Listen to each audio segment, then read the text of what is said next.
Hi guys, 14th Prime here, back with another video review, and today we're looking at the Magic Square Legend Scale Trailblazer, or this one being known as, for me and anyways, Shattered Glass Trailbreaker. Here he is in his vehicle mode. Before we look at him, let's have a quick look at the box. You can see here, little... I actually do like that, how they took that alien girl from that one G1 episode and made it their logo. It's pretty smart. It's Brobdang. Up here you got Magic Square, her saying hello, how are you? Little thing there. All the warnings on the side of the box, and on the bottom of the box, just Magic Square. On the back you get just some small photos of it there, and that's it. I think what's kind of weird about it is they make the box as neutral as possible. Like it's not colored in at all. It's just text specs, not text specs, but just lines. But anyways, here's the little guy himself, and honestly, this alt mode's pretty nice. Yeah, it has some tabs here and there, but I mean, it's legend scale. You gotta accept it a little bit more. It does roll nicely though, as anything that rolls hopefully should. I do kind of wish like the front was picked out a little bit more, like some lights here, but I mean, I could do it myself if I ever actually wanted to. I do like how they do have molded in windshield wipers though. It's pretty nice. I like the nice silver lining around this. Which, why couldn't we get it for the back? They did pick out the taillights. So even though there's really no bumper, taillight is painted. That's what matters most. So it comes with 3 accessories, 2 of which can go on the alt mode. For one, he gets the typical weird 3 blaster thing, which is on this ball joint. You just move down, and you can plug it in right there, like so. You also get a cannon that can go right here if you want that look going on. He also does have a 3rd accessory, which is his arm cannon, but there's nowhere for this to go in the vehicle mode, so I just set to the side. Yeah, nice little alt mode though. What's kind of weird is that my camera's making the blue look a bit brighter than it is. Like, it's actually like, it's not like a deep blue, but it's like a, I guess like a standard blue. So hopefully that has the underside, which is kind of fun. Like the hinges here are kind of like pistons or something under the alt mode, or exhausts. But yeah, the blue would be possibly slightly different in your in-hand copy than on this video. So you can transform him with these on. I just prefer to transform him without. So let's pop them off and get down to transformation. So first, I want to untab all of this, bring all of this down. These are actually pretty freely spitting, so these will probably just come loose anyways. Split the legs. I'm going to come over here and untab it, swing that out.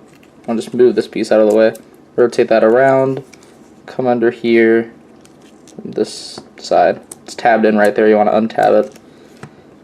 Go from here, close it in, tab it in. This piece will rotate and slot in. This will come down, and you can come to the back here and flip up his foot. And there's a leg. Second verse, same as the first. Flip that up, flip this around, flip that up, in, this in, flip up the foot, and now we have walking part of a car. He's just part of a car, not all of it. Anyways, next you want to see if I can get this up and then fully extend it. Just move it up like that so you can free up and move the arms. You want to tab them in. You want to take this from here, just rotate it and extend it. Or not rotate. You want to flip out the hand. Second verse, same as the first. Flip it, extend it, rotate it to where hinges are all facing forward, and come back here, flip up the hand. You want to take this whole bit, pull it back to where it's now on a hinge. It should flip up. This will flip down and then compress into the body. Well, before you put this in, you want to come under here and flip up his head. Rotate all of this back, and it should do something. These tabs will go into those slots. That's where it's now a backpack. It's all compressed. Get them all straightened out. Rotate the head. All situated. And here we have them. As soon as I get out the right thing, there we go. Here we have him in his robots mode. And I do really like it. I honestly wish the Earthrise Trailbreaker looked more like this, because it just looks like this weird amalgamation of Hoist and Trailbreaker, and I don't like it. But this looks nice to me. I do really like it. A little close up on the head. Come on, focus. It's a very nice Trailbreaker head. He's all evil now. Which, of course, you can take the previous accessories and plug them in where they were. Just take that, pop it up, which I actually think is pretty ingenious how the same tabs are used. And this can actually go on either side. It's just, I believe it's supposed to go on this side. And of course, Trailbreaker isn't complete without his arm cannon. So what you do here is you do this on either hand, but you fold it in, and you put it in like this. So that when it goes in, it looks like it's coming, overlapping from the arm. And bada bam, there is the full look of Trailbreaker. And again, I do really like this. I do like his look a lot, which is probably the main reason I kept him, because he actually does not scale with any of my other Legend scale stuff. Let's just for comparison.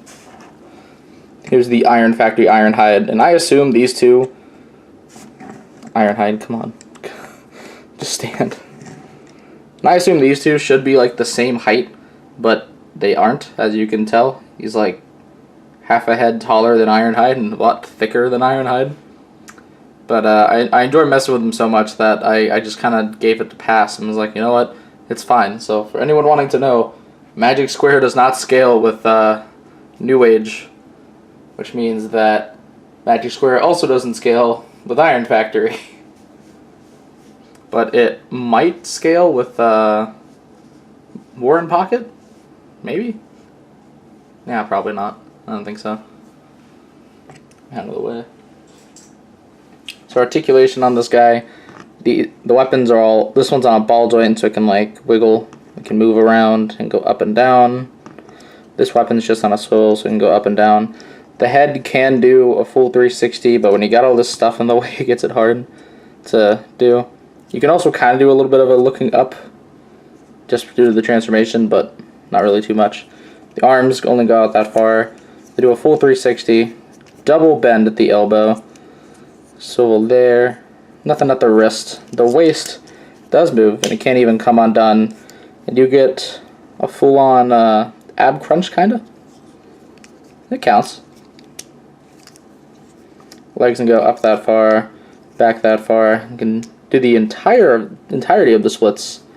He has two knee joints, one here, and then another one there, or if you just want to use the one here, it goes that far. There is a swivel at the leg, and a nice ankle tilt. So this guy has a good bit of articulation, like most poses. His head went in. His head went in. I guess this is probably like one of my only issues with here, is how like the head doesn't really lock in place. It just kind of sits there. If it falls in, you're screwed. But yeah, you can get some really nice poses with him. I guess the only thing that kind of sucks is his arms not being able to go out too far, but you know, it isn't the end of the world. So yeah, overall, nice little figure. He, if you're wondering about scale, he doesn't scale with anything else I've reviewed or shown so far, but he is still nice. I think he was only like maybe I actually can't remember, 30 or 40. Most of these usually cost me like 30 or 40, so if you want to pick them up, highly recommend it, or if you want to get the G1 version, you know, the traditional Trailbreaker colors and all, also I can recommend it. It's a good mold. It's a nice mold. Again, really wish the Earthrise one looked more like this, because I'd actually probably buy it if it did. So yeah, anyways, that is pretty much all I have to say. So please be sure to check out my channel for more video and custom reviews, and please don't forget to subscribe. You can also check out my Facebook and Tumblr pages linked in the description below, and you can also come join the Infinisun Discord server, also linked in the description below. And this is the 14th Prime, signing out.